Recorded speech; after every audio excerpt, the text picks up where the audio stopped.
Okay, it is 2:30, so we're going to get started. Good afternoon, and thank you for being with us today for this panel in a series of Facebook Live panels on coping during COVID-19. This event will remain on Seattle Children's Facebook page, and a recording of this panel will be available on our YouTube channel in the coming days. We update seattlechildrens.org/coping and COVID with resources and information.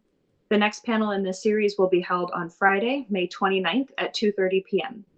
Just a note that we're not discussing COVID-19 from a medical perspective. If you're looking for that information, please visit the COVID-19 advisory page on seattlechildrens.org.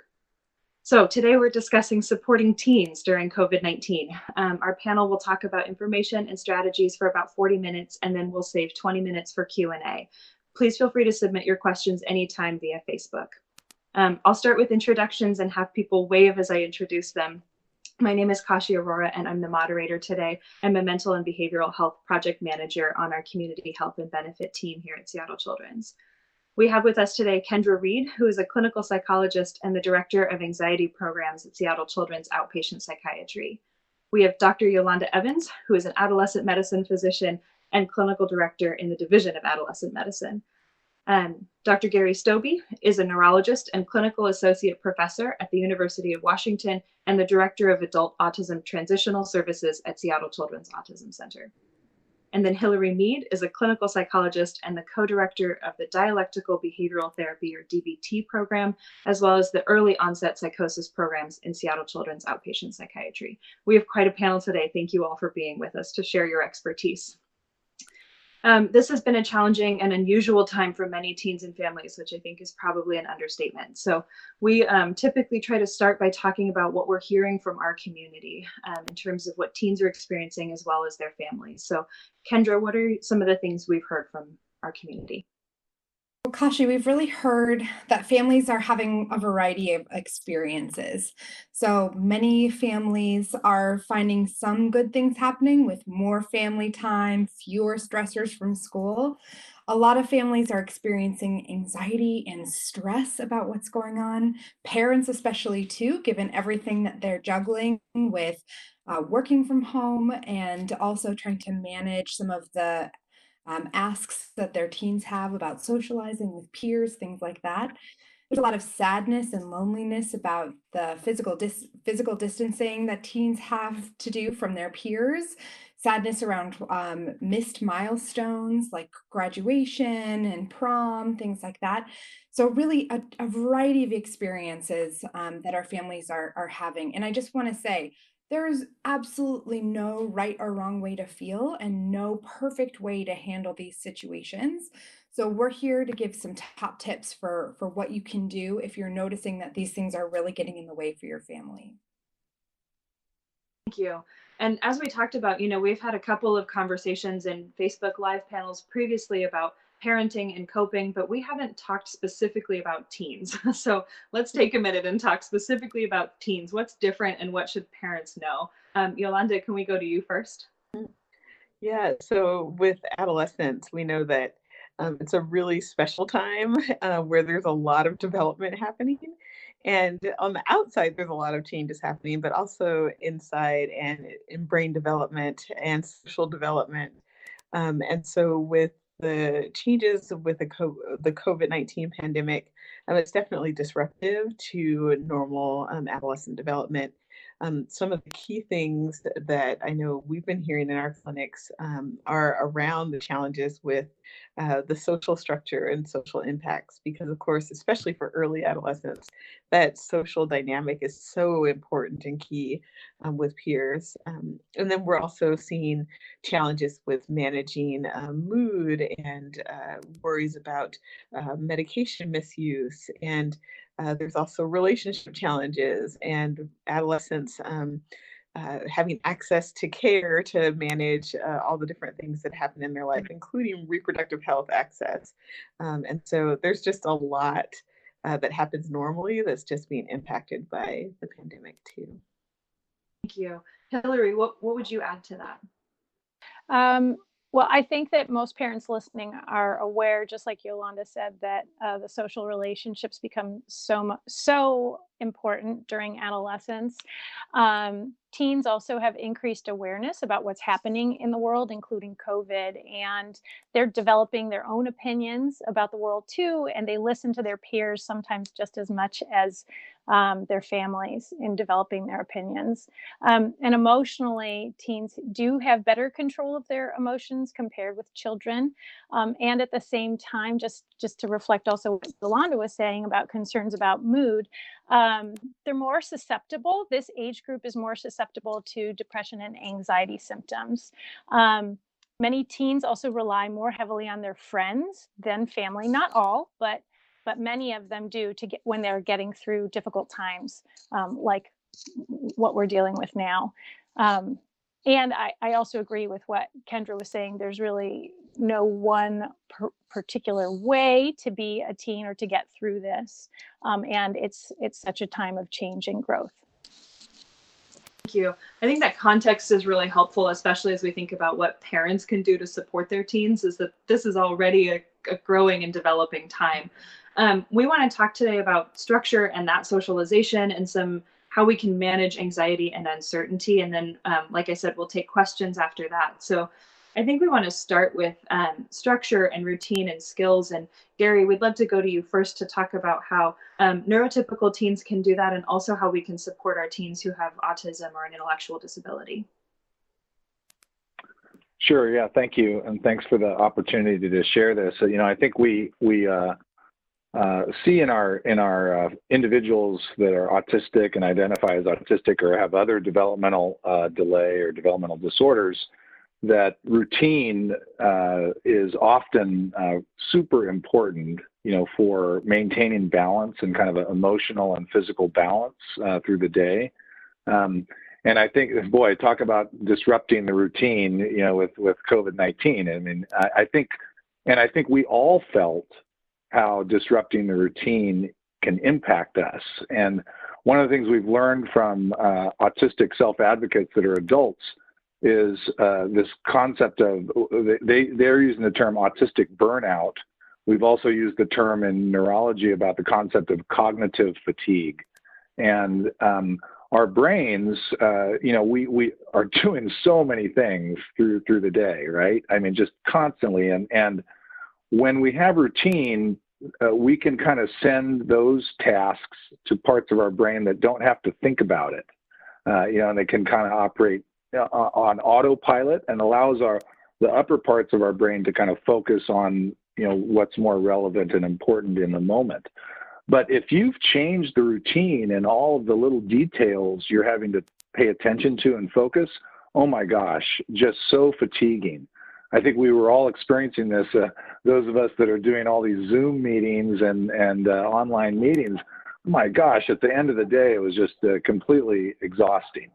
So this is what a lot of our teens are feeling. And this is actually why I think a lot of our teens with autism and other developmental disabilities have in some ways been thriving, because they're at home in their comfortable environment. The sensory world is better controlled, for them. So we've seen some thriving, but those that have been struggling on establishing a new routine, it's been difficult. And so we really focus, that's a basic thing about thinking about establishing that routine, especially around eating, sleeping, and exercise. Those especially getting those established into the routine. I think then you can start to find that you can kind of build on that and build on activities that you can take advantage of as families on helping skill building in the home.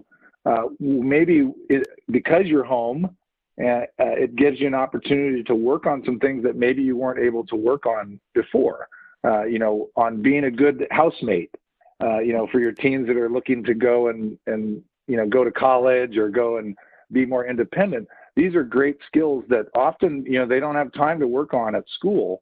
Now you've got an opportunity to kind of work on those at home. I will say, though, establishing new routine and pacing yourself and keeping cognitive energy, you will fail. Everyone fails when they first try it. Okay, so you got to be very forgiving to yourself and to your teens. You're not going to get this right at the beginning. Okay. And so that's one of the things we've been emphasizing is we need a lot of forgiveness for ourselves and our teens kind of in this moment. There's a great guide, and we'll put a link to this from the Washington State. It's a Washington State resource guide on caring for your family in COVID-19, and we'll provide a link to that. And then there's a lot of great organizations in our community. Our own Alyssa Burnett Adult Life Center in Bothell has published some really cool activity books to try to help build into a new routine. The ARC of Washington, Best Buddies, the Ryther organization, and what's called Aspiring Youth. We have links to all of these, and these are some ideas. If you're struggling with ideas on how to create a new routine that's enriched with activities, there are some great resources for you there locally. Thank you for taking the time to do that and to compile resources that we can share too. And I want to emphasize again, these concepts apply to the kids who don't have autism, right? Our teens who don't have autism still need a routine around sleep and physical activity and eating and the building blocks that set them up for success. Could you talk about that a little bit? Absolutely. I think we learn a lot from people that have to work so hard to perform these daily tasks. Right now, because everything's disrupted, it's affecting all of us. This is not just your teens, right? You can look in the mirror and say, yeah, this has affected me as well. So that's where I think you as a parent, can work with your teen on let's establish our routines together, right? And again, if you can structure that so that some of your daily routine is connected with your teen's daily routine, what a great opportunity to bond.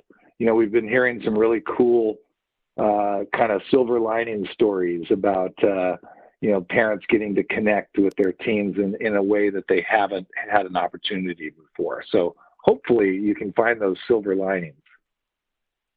Thank you. And we've talked about, making sure our teens have good sleep and healthy activity, and these skills is really important. And also maintaining connection is really important with others. And so much of that context that was provided was about how kids want to be connecting with peers or friends. So how can we support their socialization during this time has been a hot topic for parents. Yolanda, do you want to talk about this a bit? Yeah, I'll just say I completely agree with Gary around the importance of some routine and trying to have some forgiveness of self and a little freedom, but also just how much it does impact us and helpfully, and the silver linings are there. And I think what I'm hearing from families and patients too around the importance of the social connection is just, even though we're physically distant, it doesn't mean we aren't socially engaging. And so I've seen a number of things that are really promising from the social media outpouring of support around the graduating seniors. And those things as simple as posting a congratulations means so much to the teenagers who are going through this total overhaul of everything, and all of their expectations and thoughts of what was going to happen have totally shifted. I think the engaging in the schools, so taking advantage of all of those different opportunities for the social interactions that the schools are putting out there, even if it's not direct homework related, I think probably even more important is the social piece, right? Making sure that that kids have a chance to connect with their peers, to connect with their teachers who they didn't necessarily get to give a hug to say goodbye. Those kind of things are all really, really important. And I think for a lot of the teens that come through our clinic who might be struggling with things that are that have stigma, or that they haven't really necessarily been able to open up to with family, that online community has been such a rock of support that a lot of places are continuing to offer support for our LGBTQIA youth, and making sure they remain connected. And so I think, as parents, we do need to have some some guidelines of family conduct around social media use and internet access and all of those things so that we aren't disrupting our sleep routines too much. Making sure that kids do have access to the connectivity that happens in a virtual environment is really key. Thank you. Hillary, can you talk a little bit about socialization during physical distancing? This is an unusual time to be around your friends. It is. And I mean, I first want to say that I know all the other panelists and I support the CDC guidelines around physical distancing, and that's what we recommend. And we also know the reality that some teens are really testing the boundaries of these guidelines. And so I just wanted to speak to that for parents who might be struggling with how to handle that from a harm reduction perspective. This really pulls on research from harm reduction with other risky behaviors for adolescents. The first thing that I think about is making sure that parents are really clear in their expectations about their teens' behavior. So to actually make sure that you say it. And this comes from drug and alcohol literature that says that when parents are very clear in expectations, that alone can actually reduce some of the risky behavior. And then just like if it was non-COVID times and you were sending your kid out into the world to go to a party, it's helpful to help them think through and prepare ahead of time about how they are going to conduct themselves. How are they going to realistically still physical distance? And this includes helping them think through what they can say to justify, following the guidelines, like giving them an easy out, like thinking ahead, oh, well, I have an elderly family member or my parent is in the medical field. So I really do have to take this seriously. And then as well, thinking through what could happen, like the worst case scenarios, and when would you want your teen to pull back, to contact you, and thinking through the exit strategy. Because many teens will minimize the challenge of this, but then they get into the situation and they're around other people, and it's really hard, just like other risky behaviors.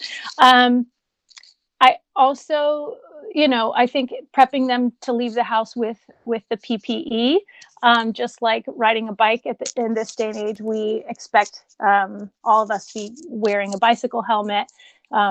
These days, we're expected to leave the house with the PPE. And then finally, it's not just about preparing them, but finding out how the heck did it go.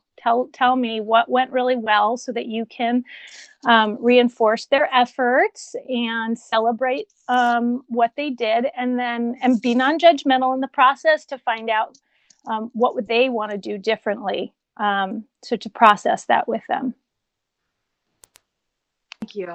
And as you talk about how to set kids up for this, I bet teens and their parents probably are wondering, how long is this going to last? And there's a lot of anxiety, and we don't necessarily have the answer to how long it's going to last, but we do want to talk about how to manage some of that anxiety and uncertainty. So, Gary, what would you say to families who are feeling anxious or uncertain?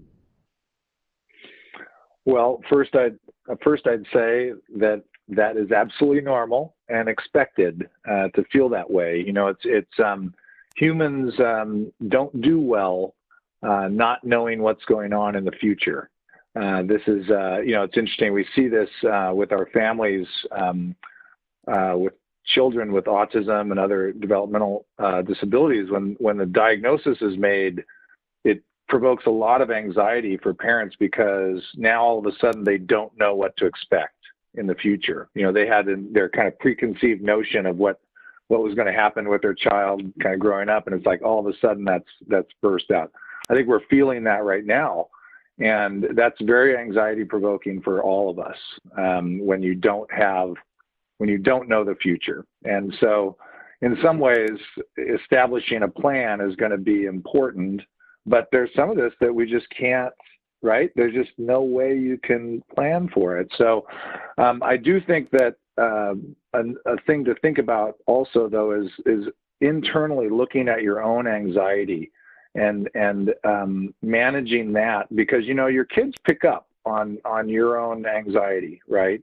And I think that this is an opportunity. I think one of the best ways to teach, right, is through teaching through example.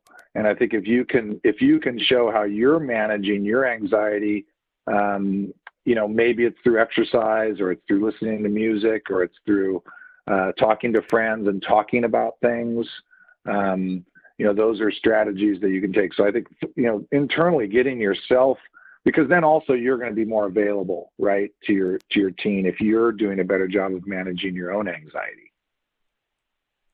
Thank you. Kendra, you work a lot with kids who are experiencing anxiety. Is there anything you would add to this conversation?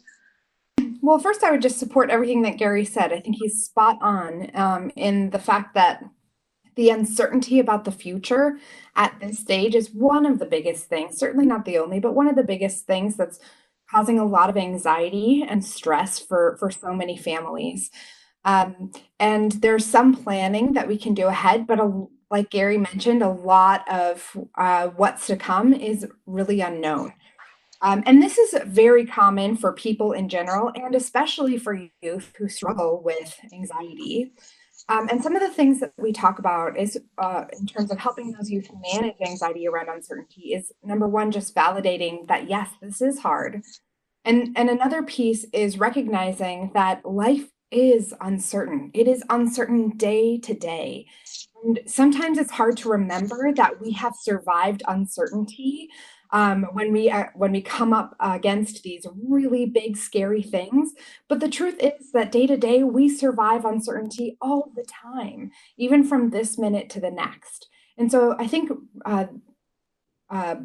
reevaluating and thinking about things from a different perspective helps build that resilience in terms of how we think about uncertainty within our families and our teams. Thank you. Yeah, Gary. Kashi, can I add something? Because that was great and made me think about, we've had some examples with families where, some kids with autism, losing their routine is just devastating for them. Especially there's some kids that are really focused on dates and such. And so they'll be asking, when is the stay-at-home going to lift? When do we go back to school? When do we get, and they'll pressure you. And sometimes you cave and you'll give a date. And I caution you to be careful because those dates, as we've seen, they're changing. So I totally agree with Kendra. I think we have to it's an opportunity to try to build resilience on not giving that date and kind of coping and dealing with that. Very easy to give the date, but it can backfire on you if it doesn't turn out to be correct. Yeah, thank you for bringing that up. I appreciate that. And Yolanda, you mentioned earlier the class of 2020, and Hillary, I wonder what you would say about teens who are coping with a dramatically different senior year. I think what Gary said earlier about parents attending to their own process really is relevant here as well. So it's not just the adolescents that are having a rite of passage, it's the whole family. It's really an opportunity to mark a transition and a role transition. I'm aware that of a lot of adolescents who are minimizing the importance of missing out. I've been hearing about that. Well, I don't really care about my graduation or prom or this or that. Certainly every teen I've heard from is missing something, like maybe the spring sports season or theater.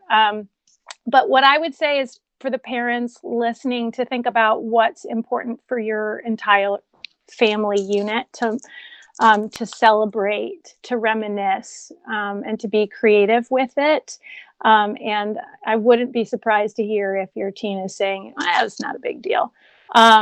And we don't know how they're going to feel about it because some of these moments really, it's in retrospect that we look back on them. Those of us, adults know this. It's not the like walking across the stage, but there's meaning to moving through it. And I guess in the same vein that Gary was talking about parents attending to their own anxiety, I would just really support parents validating that they're missing out on this, whether it's your some of you, it's your first child. Some of you, it's your last child. Some of you, it's your only child. Like you are expecting to have quite a few things happen this spring.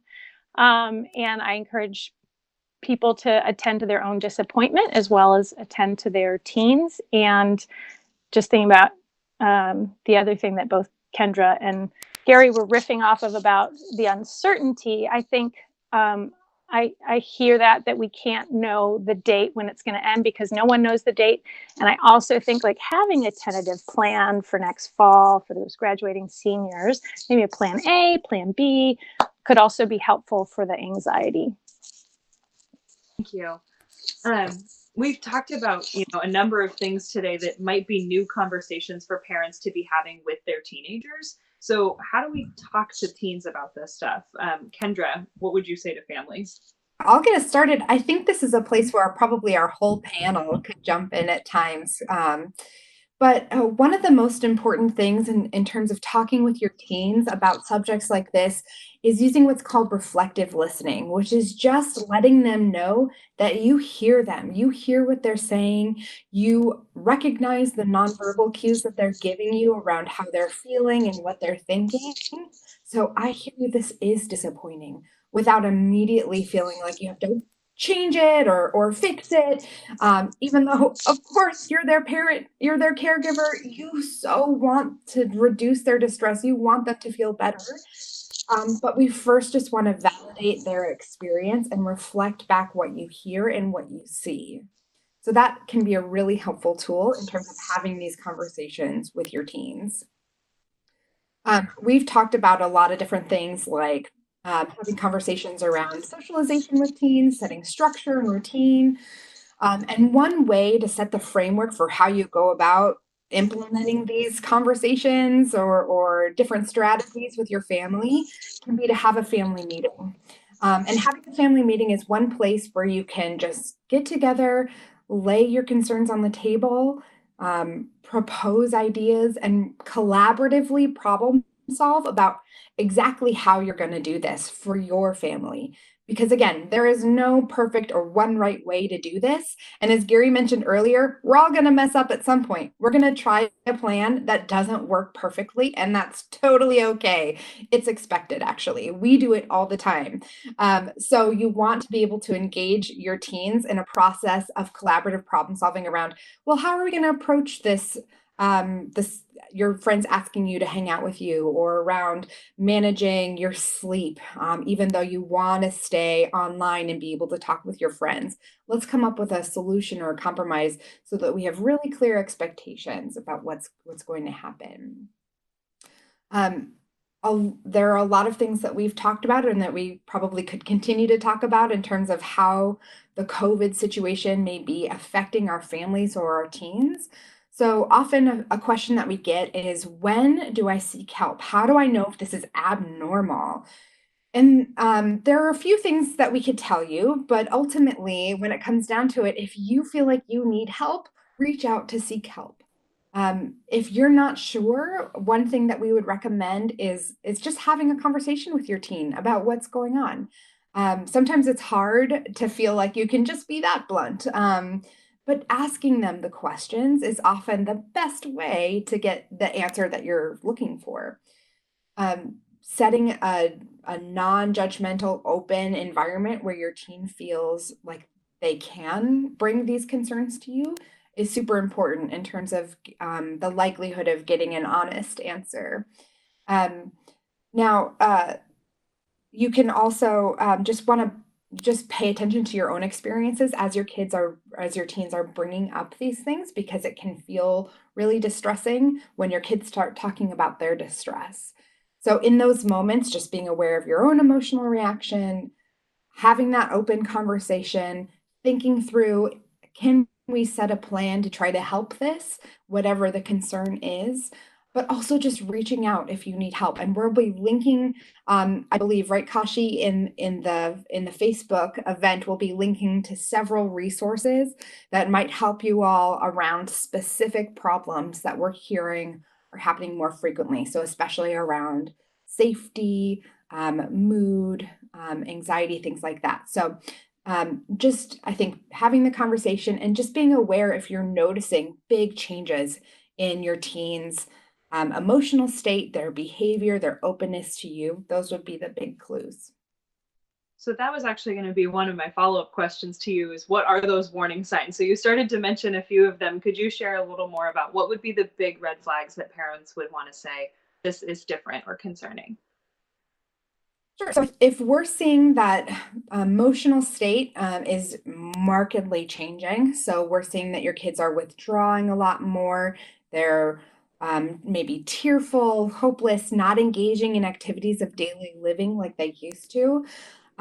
Now, with some grace, right? Because I will say that in this work from home world, life is a little bit different, right? For all of us. So we're really looking at market changes, big changes from how they have been before. You might notice extreme worries that they're sharing with you, fears, sometimes anxious behaviors include majorly avoiding certain things that would be actually okay and safe to approach. Like a lot of what we're hearing from anxious teens is a fear of even going outside, even though going outside is okay. It's really about the physical distance to other people that's the big concern. Sometimes we see increases in behavior that might be linked to anxious thoughts or feelings, like over washing your hands way more than the medical guidelines might suggest, or over checking with you, kind of going back to Gary's point about some of our teens who might extra check in about things. We see that in the anxious and OCD community as well, where some of our teens over check in about what's okay, when will this happen, just seeking a lot of reassurance. So those are some of the clues that come to mind. Does anybody else have anything else that they would add? Go ahead.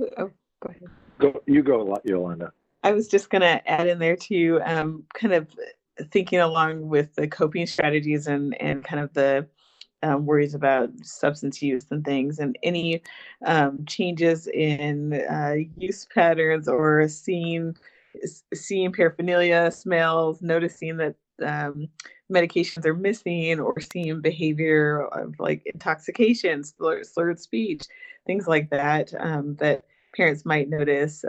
Just stay clued in and speak up and talk to your teens about your concern if you're worried. And I think, don't ignore that like little voice in the back of your head that says, something might not quite be right. I'm picking up on some changes here. Because, we're all around each other a bit more as families and household members, and so might be tuned into some of those subtle changes that we wouldn't have picked up on before. Thank you. Gary, I saw a hand from you too. Well, thanks. I loved Kendra's idea about team family meetings. Kind of on a regular basis, kind of like on a weekly basis or something, getting together and how did our idea last week work? How's it going? And not being afraid to change. Again, it's been so interesting. The COVID-19 has triggered this kind of social experiment.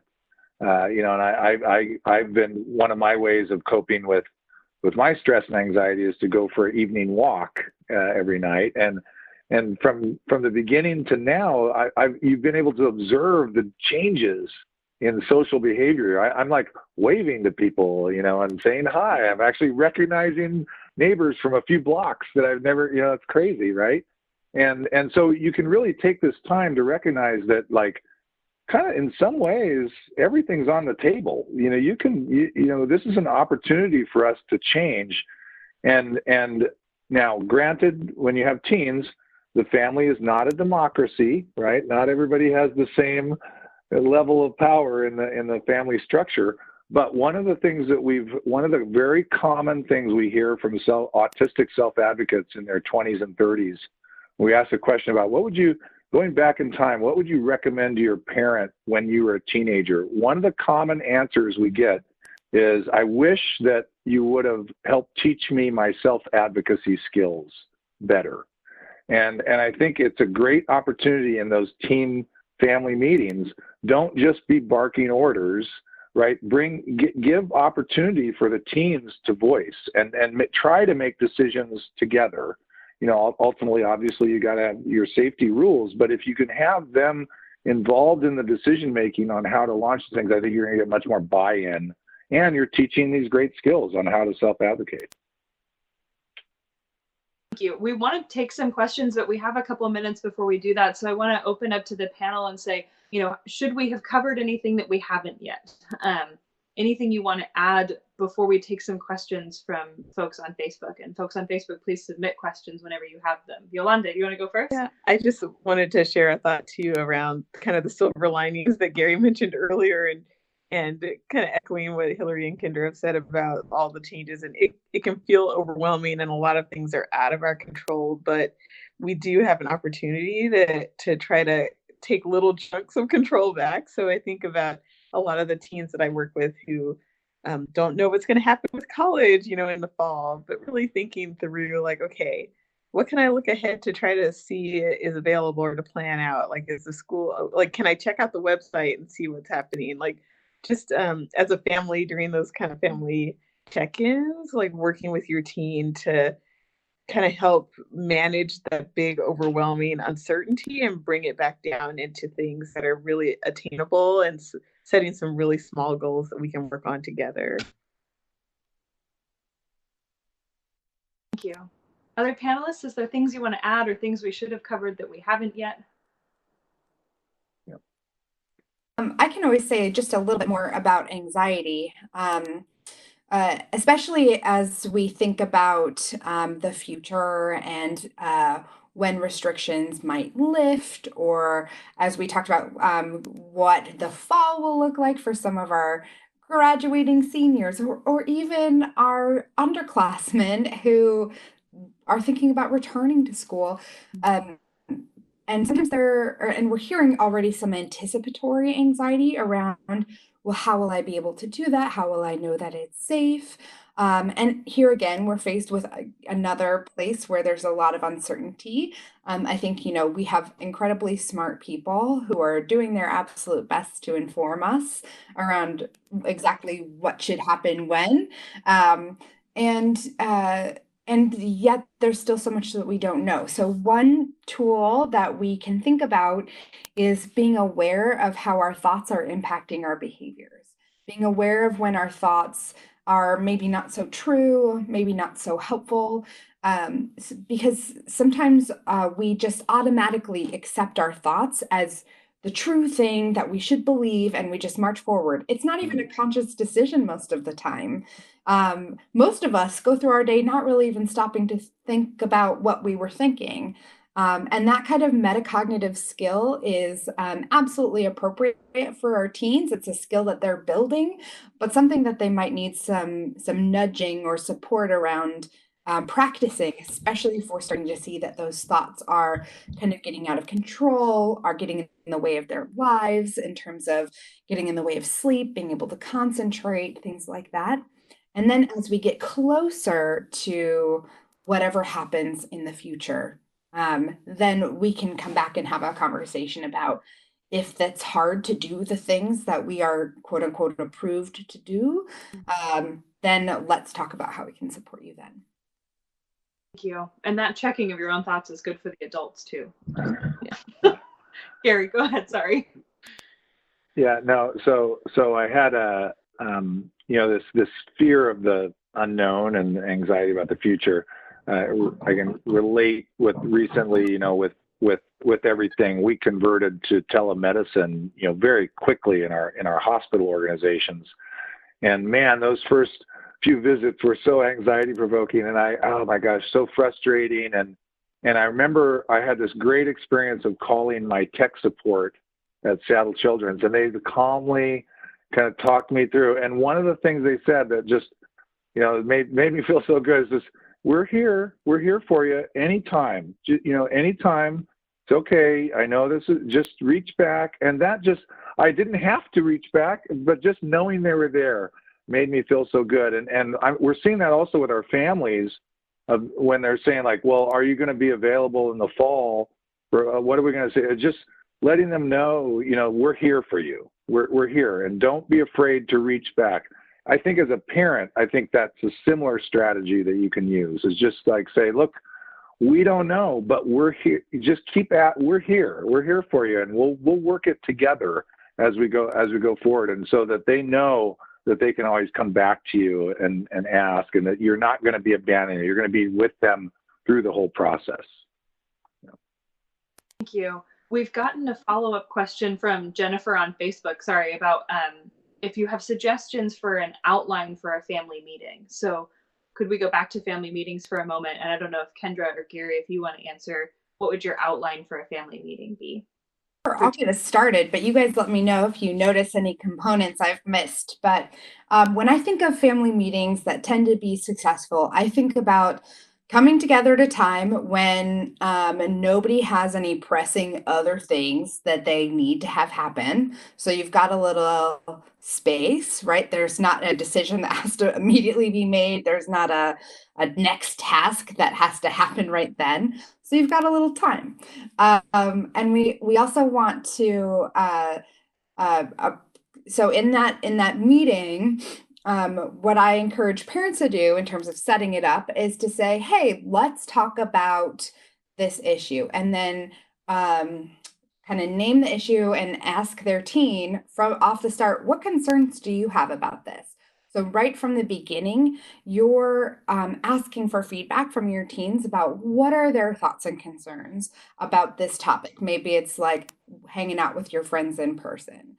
What are your concerns? And then you can say, you can reflect, use your reflective listening skills to validate their experiences, let them know that you hear them.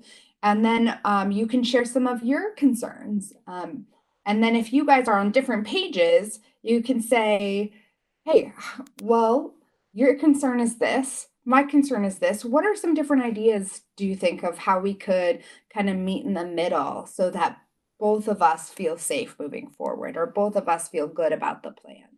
And just open it up for a brainstorming session. The key about brainstorming, though, is that you write down or note every idea without dismissing it, even when it feels silly and like you would never do that. We want to write it down. If we get in this place of saying, no, that's not going to work, we're not going to get anywhere because we've just started from this place of being really inflexible. Things start to escalate, feelings get heated, and it just doesn't go very well. So we just want to note and write down all these different ideas of how we can solve whatever problem is on the table. And then you want to kind of go through and prioritize, okay, well, what things just absolutely won't work because they're just not physically possible? What things won't work because they are so in one way or another don't meet the concerns that are on the table? And then of the remaining options, just kind of prioritizing what we're going to try first, what we're going to try second, with an idea that we're going to come back, as Gary said, in like a week or so to reevaluate how our plan went, and to think about whether or not we need to adjust in any way. Doing it in that kind of a way makes this a non-judgmental problem-solving zone. So it's like, I don't have the exact right answer. You don't have the right exact answer. We're going to come up with an idea for our family. We're going to try it, but none of us know the future. We don't know what's going to happen. So we're going to try something, see how it works, and then come back and think about whether we need to adjust it based on the evidence of how it went. Thank you. And one of the things I heard you say in there too is you used a lot of language like we and us and our, putting you on the same team as your teen, right? It's not like, what are you going to do to fix this, but puts them on the defense in a way, or it puts them in a space where they have to come up with an answer. But what are we going to do? How are we going to approach this as a team and as a Hillary, what would you add? Well, I really love that description, Kendra, of the family meeting and the brainstorming process, and really being really collaborative. I've also experienced family meeting as inviting the teen to also be able to talk about hard things and bring up topics that are relevant, or actually even younger kids than adolescents as well. And then kind of echoing Gary's idea of self-advocacy, it gives them a space that they can know they're going to have parents' attention, and to be seriously considered.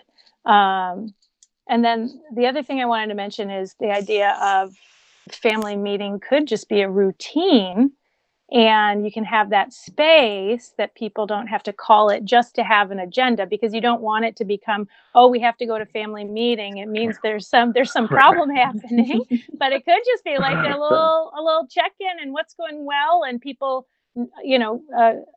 noticing what's going well and kind of celebrating, recalibrating. Yeah, Hillary, I was thinking as we were talking about this, I have 2 grandkids and I have four kids that are no longer teens, and I could see their eyes roll in their heads as we talk about having to attend the family meeting. So is it okay? Do you think it's okay to attach some sort of like reinforcer, some sort of positive thing? Like if you do get into like we're having this weekly, attaching something that they look forward to, so it's not just painful time with parents. Gosh, doesn't that seem important? You don't want them to start to avoid it. Yeah. We've gotten a question from a couple people on Facebook about stress and regression and what that might look like for teens, and a question about a more specific symptom about a teen with anxiety who's begun pulling out her hair since being home. And so I wonder if somebody could speak to what regression might look like and how you can help support teens who are really struggling right now. I don't know who wants to take that one best. Gary, I see your hand. I can take the beginning of that, because we see that in the autism population very commonly. We'll see an individual that will be thriving, doing well, and then all of a sudden starts to tank, and often it's a new stressor, and the new stressor, emotional, physical, will bring out old symptoms that you thought were gone, and now they reemerge again. So you might be experiencing that where you thought, where a teen had gotten in control of some sort of behavior that was not healthy, and now all of a sudden it's back again. And I think it's a barometer, right? It's a sign that the stress on the brain and the body has increased. So again, validating their experience, but also trying to get them to the root of what's the origin of this new stress. Now, obviously, COVID, you could just say COVID, but then trying to dig deeper for that individual. What is the source of their stress, and then if you can help figure it out, then you can come up with strategies to address it. I love that, Gary. And because I think that sometimes it's about the schedule that's changed. Sometimes it's about worries about COVID. There could be so many different possible contributors to current increases in stress. And that information can really help you guys as a family problem solve how to move forward in terms of using adaptive coping skills. So I do want to say, just a little plug, that we are trying to get more of our resources for coping with anxiety and other common problems up more freely on our website. So that's coming. But in the meantime, we might think about it's hard without knowing some more details about this specific example, but thinking about like how we can help our teens, like I was mentioning before, reevaluate some of their thoughts that they might be having. We can help them approach things that are anxiety provoking, that are safe. So if we're thinking about say school work or something about school is the stressor, we can help them approach that and kind of face that fear in that situation. For the hair pulling piece, what we really want to think about, in addition to helping them cope with the stress or anxiety that might be contributing, because it often does, but not always. Like sometimes people pull their hair when they're bored and they're not even thinking about it. But in addition to coping with anxiety, we want to help them kind of get in the way of that behavior. So you guys as a family kind of become the team against hair pulling. So just like we were talking about the family meeting before, just brainstorming what are the different things you could do with your hands at the time when you typically find yourself pulling your hair. If you find that you tend to pull your hair when you're alone in your room at like right before bed, maybe we can introduce a shift in the schedule or exactly how the bedtime routine goes so that we can start to get in the way of that hair pulling behavior to break that habit essentially. And then parents get an opportunity to reward trying these new things, even if they're not always exactly successful. But we want to reward our teens for trying the adaptive coping skills. Kendra, this is Hillary. Just because this is not my area of expertise, I wanted to ask you, what do you think about actively doing things with your hands, like knitting, for example, like doing an activity at a high frequency time that you might do that? Do you recommend that? I love it. And I even like bonus points if it's like a functional activity like knitting, you know. People have tried all sorts of different things and it's different things have worked for different people. So I love knitting, there's drawing, there's putty, there's doing the dishes with mom and dad because then your hands are all soapy and then it's hard to pull. So we can get really creative with these solutions. Thank you. Thank you for asking that question too. We have a question from Meredith on Facebook who's asking about suggestions for managing screen time. You know, we're all on Zoom pretty much all day and our kids are on Zoom and online learning. And then that's also their connection with their friends. So it's becoming challenging to keep them from constantly being in front of a screen. And Meredith's point here is this is especially difficult for kids who have an ADHD or ADD diagnosis. So suggestions for screen time management. Can take that one first and then let everybody else go. I think one thing kind of along the lines of the family meeting would be as a family deciding, okay, when are we going to have screen-free time in the home? And so some kind of quick wins are if we're sitting down at meals, we're not going to have devices. If it's within an hour of going to bed, devices for everybody, right, are going to be off limits or the Wi-Fi is going to go off. And I think it's really challenging right now for all of us to limit our time in front of screens when we're working from home, we're doing school from home, it's our social connection. So I think it's not necessarily going to be reasonable to say, okay, we're going to only limit to X number of hours per day. But a little bit more attainable is to define some specific times as a family when we're going to be screen free. Thank you. Would anyone else like to add anything to this screen time question, or especially for kids who have ADHD or ADD? Yolanda, you covered it. Well, I was also just thinking too, not just the other thing that might be really interesting for families during that family meeting is to ask their teens like what they're getting from the screen and how we might be able to work together to give them that benefit without the screen, right? So if they're looking up science projects or things like that, okay, can we try some out of them as you and me together instead of spending all the time on the screen? So I think you can be creative with how you put the limits in place and definitely get the input from the teen on what would be beneficial to them, what ideas they have. I know for my own kids, they've told me that they're tired of me being on Zoom meetings all the time. So I try to make sure when I'm around them that I have it off, so I think our kids have a lot of say and we can be really good role models as well in our behaviors, which has been said already on the panel. Thank you. So yeah.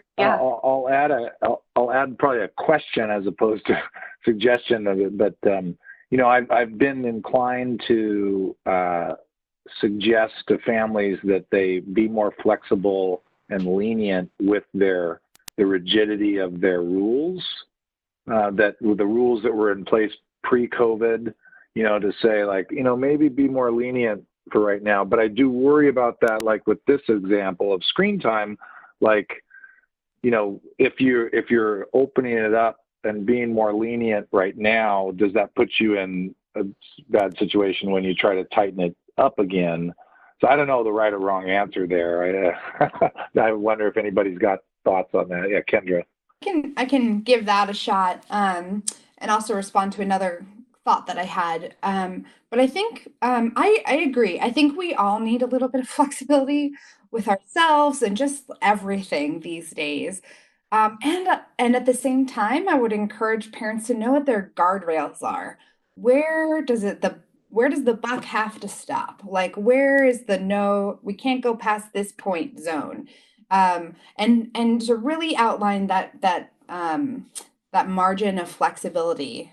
So if, say, your kids get a pretty strict 2 hours of screen time every day that they're allowed, and we're saying we all need to be a little bit more flexible. That discussion, I think, of exactly where that flexibility ends and where we have to say this is enough screen time for the day. You guys as parents might have some idea for your family about where that must stop. Maybe the boundaries are specifically around bedtime. Maybe it's around the amount of screen time. And to outline with your teens, what is that flexibility? Is it an hour of flexibility extra? Is it at a particular time of day that we're being a little bit more flexible? So I think that's up for discussion within the family. And the other thing I would just add to what Yolanda was sharing is to, as you think about these screen-free times for families, and this kind of goes back to Gary's point about building in something rewarding during those times, so they're not just like, oh, I just have to sit and stare at a wall, I can't use my screens, right? So it's like, well, let's all go play basketball, or let's all do this activity. I mean, as much as you can during some screen-free zones, so that we can find moments to make it extra reinforcing and rewarding to take those breaks. Thank you. I want to do some wrap-up information and then pose one more question. And if we get another from Facebook, we'll take that question as well. But I want to be thoughtful about, we said we would end at 3:30. We as the panel have a little bit of flexibility, so we can take a couple more questions. But if you have to hop off as a viewer at 3:30, I want to thank you for joining us today. And please join us again on Friday, May 29th at 2:30 for the next panel in the series on coping during COVID-19. If we didn't get to your questions, we do our best to get back to you even after the panel ends. More resources and information, including a recording of this panel, is available on seattlechildrens.org/coping and COVID. And I want to say a huge thank you to our panelists, especially our guests, Yolanda, Gary, and Hillary, our marketing and communications colleague, and our audiovisual team who make this possible through what looks like magic to me. Okay, I want to pose a couple questions here. One is about teens who might be feeling, a loss of sense of purpose and a loss of socialization that can lead to some depressive behavior, right? Not getting out of bed, staying in your room, not really interacting with anybody. What do you say to parents who are parenting teens right now who might be experiencing some of that depression because of the loss of community or the loss of a sense of purpose? And I sort of would look to maybe Hillary and Kendra for this, but anybody who has thoughts would be great. Yeah, I can hear my daughter in the background. Reality. Well, if it's the teen, is it the teen that's in the bed in this example, not the parent? Yes. I think that this is happening. This is a reality. So I can just validate that. And teens going to really dark places in the middle of the night because they're up having a hard time sleeping, because they're dysregulated, the routines are off. And that I would say to a parent that, just like we've said before, to really pay attention, that you're noticing that it's real, and to approach your child and ask them about it, talk to them about it. And try to get them up and going, encourage them, be with them, like Gary was saying, that you're there for them, and get them going, get them out of bed, get them out of the house, see what they're willing to do, to reestablish, slowly with your encouragement, some of their typical or some of the things that are currently possible. Yeah, it's just really hard to be physically distanced from communities.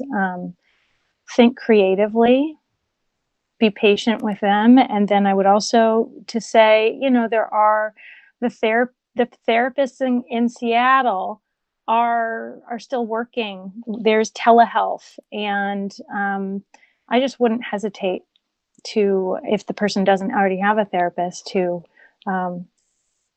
look into that, because that could make all the difference. We'll drop a link in there to the Washington's mental health referral service, where parents can call that line and get support from Seattle Children's staff in finding a mental health therapist for their teen. So we'll drop a link to that. Yolanda, yeah, sorry. Just going to put a plug in for the county crisis lines too. I know in Washington State that there are crisis lines in all the counties, and there's the King County text line too, and there's a Teen Link line as well. And so for parents, reach out and lean on the resources that are available. And even for the teens, I know with my teens, I'm giving all of them these crisis lines and sitting while they put it on their phone in our virtual visits, because even if they're not completely comfortable divulging everything to parents, like just having that in your back pocket, knowing like, okay, they've got access to some support. And like Hillary said, therapists are working, mental health providers are all still working in some form and being creative around how we can access care or provide care to families during this time too. So reach out. Thank you. We'll drop links to those as well. And then this can be our final question. Oh, sorry, Gary, did you want to add something? I was going to add just a tiny thing. I've been impressed by how even just tiny doses of socialization makes a difference, and creative ways. Some of our participants up at the Alyssa Burnett Adult Life Center, families are just driving by the center, and the staff at the center did big blow-ups of their, and they put themselves in the windows, just pictures of them waving. And so some of the individuals just driving by and seeing that familiarity. So being creative about just little doses and connections with family members, friends, could make a difference. Thank you.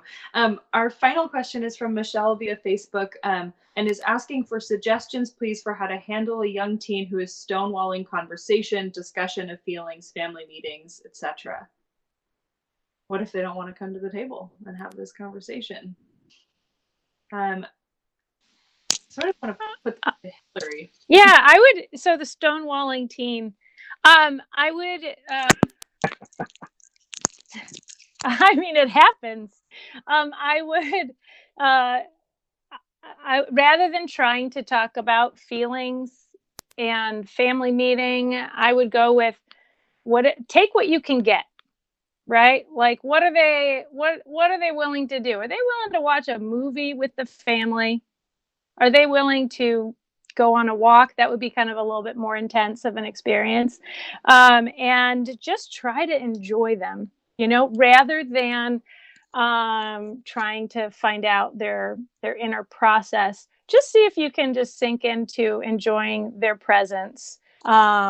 Without knowing the details of your particular teen, it's hard to say more specific than that, but just, what I would do is try to lighten it up a bit, and take what you can get. I love that, Hillary. And I think that speaks to something that we have been talking about here and there, which is that sometimes the parent experience of what's happening is very different from their teen's experience. And sometimes we as adults might make assumptions about what our teens must be experiencing in this time that we perceive as very difficult. Now, I have no idea about the specifics of this example, but I just wanted to call attention to a pattern that I have seen happen, where parents feel that their teens must be having a really, really hard time. They must be struggling, when actually the teens are doing okay. And they're more just frustrated that their parents keep asking them these questions about about how depressed or anxious they feel. So I think I just wanted to put that on the table to support Hillary's point. Thank you. Can I say one more thing? Sometimes there's stonewalling around a specific issue, and that's kind of a different thing. Stonewalling on a topic that is relevant, like you're concerned that they're smoking marijuana or that they're falling behind on their schoolwork and they're not attending the school Zoom meetings. And in that case, I mean, I think that relationship building is always a lubricant to those conversations. But in that case, you can do the validating, and I would encourage you to be more persistent, insistent, and while maintaining a non-judgmental attitude about the need to have the conversation. Thank you. That's all the time we have today. So thank you again to our team here and to these wonderful panelists for taking the time. Thank you, viewers, for being with us. And our next Facebook Live panel will be on Friday, May 29th at 2:30. Resources are available at seattlechildrens.org/coping and COVID. Thank you all. Stay healthy and well.